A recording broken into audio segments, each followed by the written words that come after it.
السلام علیکم و رحمت الله و برکاته. د فیسبوک ټولو معززو دوستانو سلامونه او احترامات مې ومنئ. مرګلو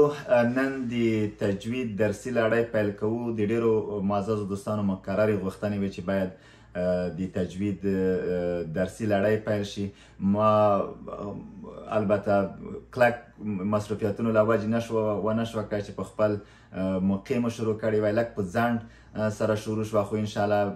مئی وایي چې هر وخت د اوبو نه راوباسي تازه وي. نو انشاءالله اوس به دغه درسي لړۍ ته دوام ورکړو، د تجوید زده کړې، ځکه دا یو مسؤلیت دی. محمد صلی الله علیه وسلم فرمایي چې خیرکم من تعلم القرآن وعلمه، یعنی بهترین د تاسې هغه څوک دی چې قرآن زده کړي او نورو ته یې وښیي. اوس دا چې موږ زده کړی دی دا د مسؤلیت یوه برخه وه، دا چې نورو ته یې رسوو دا د مسؤلیت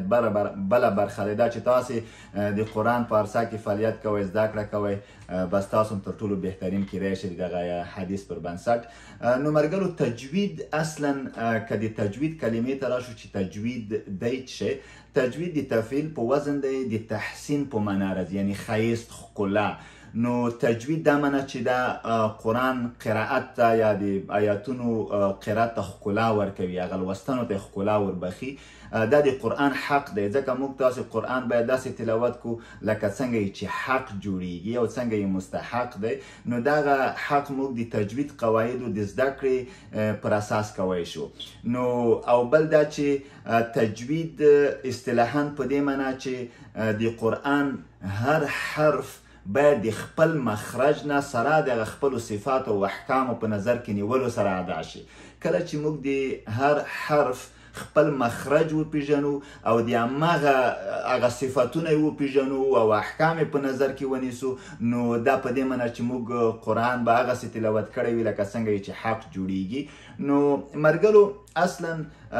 د حکم پر اساس تجوید په دوه برخو کې وویشل شي. یو عملی تجوید دی، یو نظری تجوید دی. نظری تجوید په دا معنی چې ته ټول قواعد، اصول او مقررات یادوي چې مثلا اخفا چیرته کیږي او څنګه ادغام او اقلاب او د وقوف ټول علایم دغه سیستم اصلا نظری زده کوي. مثلا چې مد په څو قسمه دی، مد لغتا اصطلاحا په څو قسمه دی، مد عرضي مثلا چې دی، مد لازم چې دی، متصل او منفصل مثلا، یا مد لین، د ټول اقسام د مدونو دغسې نظري زده کړې کوي. او بل عملی تجوید دی. عملی تجوید په دې معنی چې ته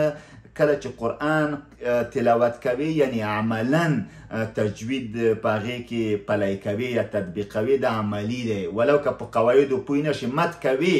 ته په مدلین کې مد کوي، په مثلا مد عرضي کې مد کوي، یا په مد لازم کې، یا په مد متصل منفصل، ټولو کې ته مدونه کوي. هغسې څنګه لازمه دی هغسې مد کوي، خو تا ته دا پاتې نه لګېږي چې دا دغته مد لازم وي یا دا مد لین دی یا مد متصل دی یا مد منفصل دی. په دا یعنی نه پوهېږي، ځکه تا نظري زده کړې نه دي کړې، عملي دي زده کړې. که تاسو دغه ټکي ته فکر کړی وي، ځینې مرګلي ممکن یوټیوب کې د ځینې قاري صاحبانو قرائاتو ته غوږ ونیسي، هغه مکرر واوري، تکراري ممکن واوري. هغه چې کله تکراري اوري هغه خپله چې کله قرائت کوي هماغسې څنګه چې قاري صاحب قرائت کړی دی کوي. دته قواعدو پاتې نه لګېږي چې دا زه دلته یا اخفا کوم یا ادغام کوم یا اقلاب کوم یا ادار کوم، خو کوي یې. دا په دې معنی چې دا عملي تجوید زده دی. نو مطلب مې دا دی د حکم پر اساس مرګلو عملی تجوید چې یعنی قرآن کله موږ قرائت کوو عملی یعنی په عمل کې پیاده کو، دا فرض عین دی. لکه څنګه چې په موږ تاسې لمونځ فرض دی، داسې د قرآن عملی تجوید هم په موږ تاسې فرض دی. په هر یو کس ځان ته فرض دی او دا لازمه دی. او بل دا چې نظری تجوید دی، مطلب دا چې قواعد و اصول زده کول، دا چې دی فرض کفایي دی. دا په دې معنی چې که چېرته په یو مثلا کلي کې یا په یو ټولنه کې یو چم زده کړی وي، د بقي خلکو غاړه پې خلاصېږي، او که چېرته هیڅ هم نه وي زده کړی، نو دا ټول ګنهګار دي. نو اوس به داسې پوښتنه درته پیدا شي چې ښه موږ به دغه درسي تجویدي لړۍ چې پیل کوو، موږ به عملي تجوید زده کوو او که نظري تجوید به زده کوو. نو الحمدلله دا تاسو دپاره زیری دی، موږ به دواړه زده کوو. موږ به الحمدلله نظري تجوید هم زده کوو او عمل کې به هم پیاده کوو، عملي بڼه به هم ورکوو. نو موږ تاسو به انشاءالله دغه دواړه برخې کوو. دا ډېر مهم دی مرګلو، او ډېر د قرآن کله چې څوک تجوید سره قرآن کریم زده کړي، دا نه معنی چې هغه د لحن جلی او لحن خفي نه یعنی محفوظ وي، یعنی کومه دغه اشتباهات نه تېکېږي چې د قرآن په معنا کې یا تغییر راشي یا په اصطلاح د تجوید اصولو خلاف قرات وکړي نو د تجوید ډیر مهم دی مرګلو او دا د قرآن تاسو باندې حق دی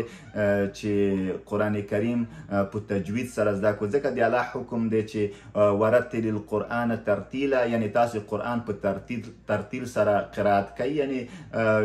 لکه خطاب خاصه محمد صلی الله علیه وسلم ته چې ورتل القرآن ترتیلا خو په هر صورت حکم عام دی موږ تاسو ټولو ته دا حکم دی چې قرآن باید په ترتیل سره په تجوید سره او تحسین سره یعنی قرات شي ځکه چې قرآن خپله په همداسې تجوید سره نازل شوی دی موږ تاسو ته لازمه دی چې قرآن په همغسې زده کړو او دا سړی حفظ ته هڅوي او د قرآن هغه اصلي زینت او هغه حسن هغه ښایست په همدغه ځای کې راڅرګندېږي چې هغې کې د تجوید ټول اصول او مقررات پلي او تطبیق شي نو که چېرته مثلا تجوید نه وي موږ چې الحمدلله رب العالمین الرحمن الرحیم مالک نو دا معنی چې دی کې موږ تجوید قواعد مراعات نه کړه نو موږ باید د ح مثلا مخرج وپېژنو سم یې ادا کړو هغې کې مثلا الحمدلله رب العالمین الرحمن الرحیم نو کله چې قرائت یعنی په تجویدي شکل سره وشي یعنی هغه یو خو هغه د قرآن هغه حقیقي ښایست راڅرګندېږي کې نو دا ډېر مهم دی مرګلو سړي د حفظ سره علاقمندي پیدا کېږي نو انشاءالله العزیز اوس به موږ دې نه وروسته بقي لیکچرو کې عملا د تجویدي برخې ته داخلیږو او دا هغه د تجوید لغوي او اصطلاحي په مورد مختصره ویډیو وه چې تاسو ته مې وړاندې کړه الله دې وکړي چې دغه تجوید په اصولو ځینې څه نه څه پوه شوی وی چې تجوید لغتا او اصطلاحا څه معنی حکم د تجوید څه شی دی موضوع د تجوید طبعا حرف او کلمات دي چې دغه حروف دا د تجوید موضوع ده چې موږ د حروفو د مخارجو د حروفو د صفاتو د حروفو د احکامو په مورد خبرې کوو او یا کلمات دي چې مثلا الحمد دا یو کلمه ده البته اسم ده نو موږ به دا کې دغسې کلماتو کې بیا د حروفو تطبیق نو دا موضوع د تجوید ده او حکم چې دی ما ویل چې عملي او نظري تجوید ده چې عملي هغه فرض عین دی په ټولو نه هر کس نه ځان ته او نظري تجوید چې دی هغه چې دی فرض کفایي دی که ټول ورنه صرف نظر وکړي ټول ګناهګار او که یو کس هم په یو کلي کې مثلا هغه زده کړی وي او ټولو غاړه پرې خلاصېږي نو دا حکم دی امر دی ورتل القرآن ترتیلا نو ډیر مهم دی مرګلو انشاءالله په بعدي درسي لیکچرو کې به عملا د تجوید زده کړې ته داخل شو تر بل درسي لیکچر مو په لوی او مهربان خدای سپارمه الله مو مل شه ښه وختونه او ښې چارې